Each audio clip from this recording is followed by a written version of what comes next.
What's up, guys? So I just got this big, huge bent lamination, the vacuum press. It's 5 o'clock on a Friday, and I totally forgot that I leave tomorrow morning for my sister's 20th wedding anniversary party, and I did not get her a present. I kind of meant to make a cutting board all week, and I never got around to it. What can I say? I'm a procrastinator. I'm aiming for 7 o'clock to have one epic cutting board. Believe it or not, I've only made a couple of cutting boards. Nobody uses them because they say they're too pretty, but whatever. It's a good gift idea, right? This might give some insight into how I break stuff down. I don't know what is gonna appeal to what, but this will be a fun little challenge. Step one is material selection. I mean, walnut, right? Yeah, let's do walnut.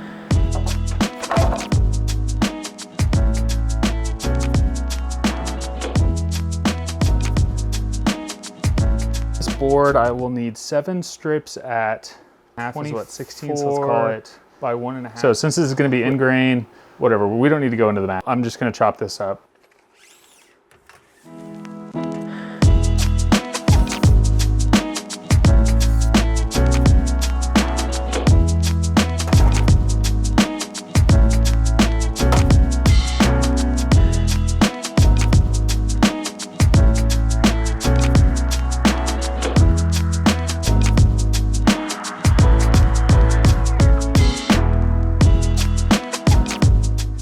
The chunks are now cut out. I am now going to joint plane thickness and then cut out the strips.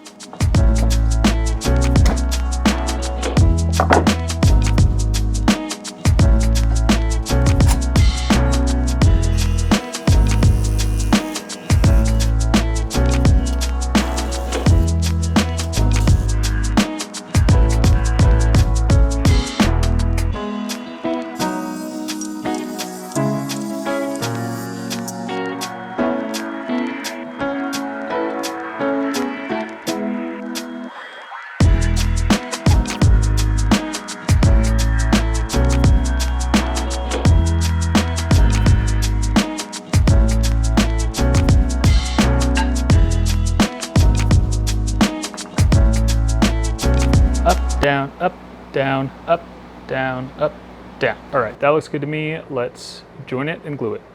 So woodworkers often use triangles to keep track of parts as they go along. I also use it for jointing. The fat part of the triangle goes out, fat out, skinny in. Suck it in. So fat goes away from the fence, skinny goes towards the fence.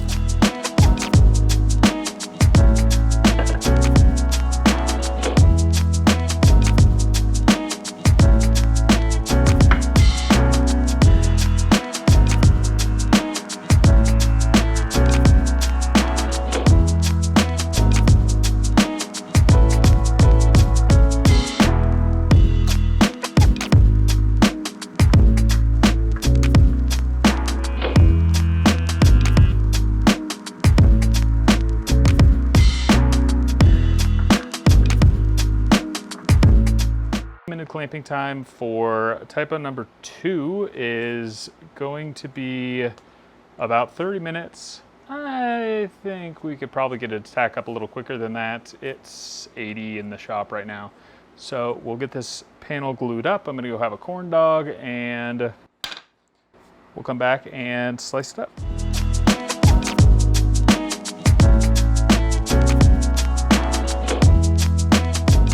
And before I forget, this nerdy thing right here, I've had a lot of questions on it lately.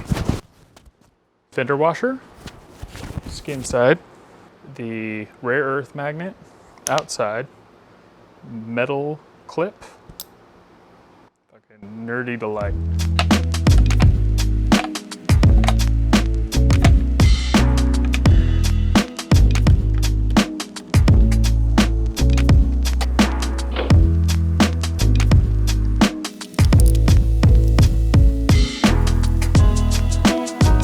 Honestly, that would probably be fine as a cutting board as is, but I'm gonna have a corn dog and I'll be right back and we'll take it to the next level. I swear, air fryers were God's gift to the corn dog community. Anyways, this glue's looking great. and that was delicious. Also, I was thinking you might be thinking, why would I need this nerdy little pencil clip? Why would I need this nerdy little pencil clip? It's because I was wearing a hat, but I'm from the desert and this is Portland and it's really wet here. My head started growing science experiments, so I can't wear a hat anymore, which is, I mean, arguably cooler, but yeah. Okay, right. Cutting board.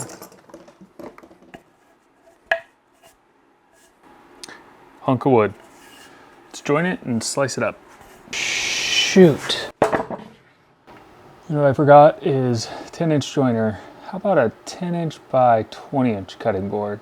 This won't fit over and that'll just take way longer to join each one of these, so I'm gonna trim it down.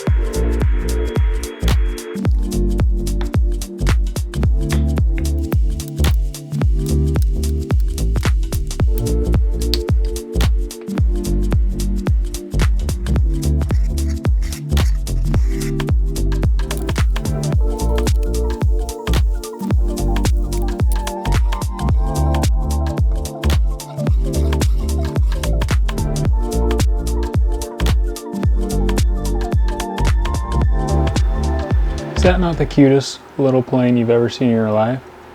Ooh, you want to see something cool? So to memorialize my son, I had a engraver, Ginny Bauer, do this plane that it's a #1 Lee Nielsen solid bronze that my dad and buddy got for me when we found out we were pregnant with Saber. And now that he can't be with me, at least a little bit of him can be with me in the shop. Isn't that pretty? Beautiful way to remind.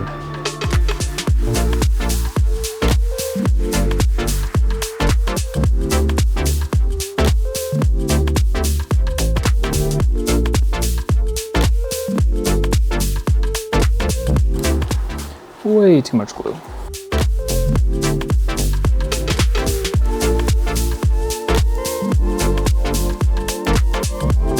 All right, so we got everything in clamps. I don't want to tempt fate. I'm gonna come back in the morning and work 2-ish hours, we'll call this. And morning. Okay, well, glue looks dry. Let's plane it and sand it, and I think we're good to go.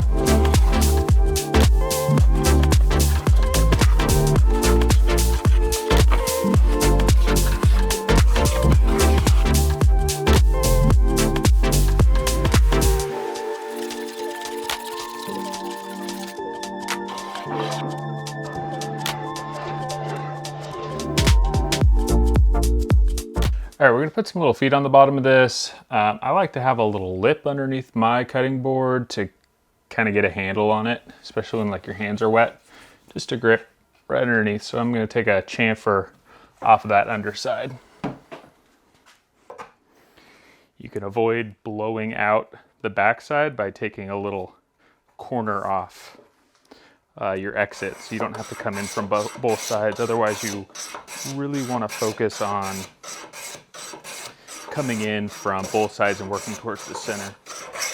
By angling the board down, you're always working with gravity, and by angling the chisel with the grain, it leaves a much smoother finish.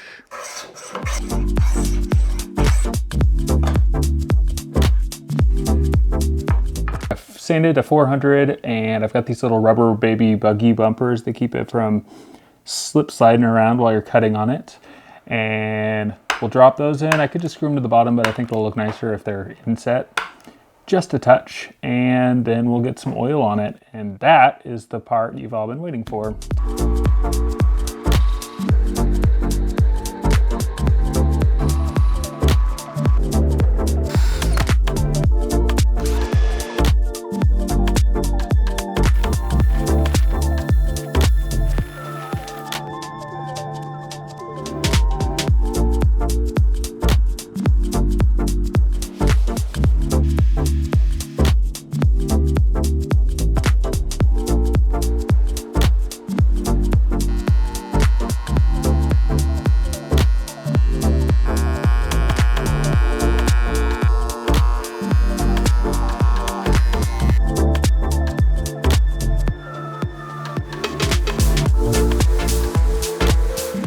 All right, that looks pretty cool. Now the moment we've all been waiting for. But first, a word from our sponsor. No, I'm just kidding.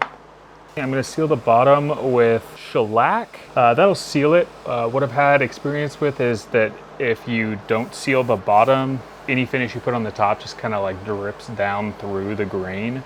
And do a non-drying oil, all natural something on the top. And that's how you build a $500 cutting board. Happy anniversary, Jamie and Dave. Thanks everybody for watching. Hit me up over on Instagram, Sawyer_design. Send me a picture of your weekend projects. Don't forget to get subscribed if you aren't already, because we've got some really sweet builds in the works right now. Got a bent lamination desk, a $30,000 credenza. So get subscribed. We'll catch you on the next one. Bye.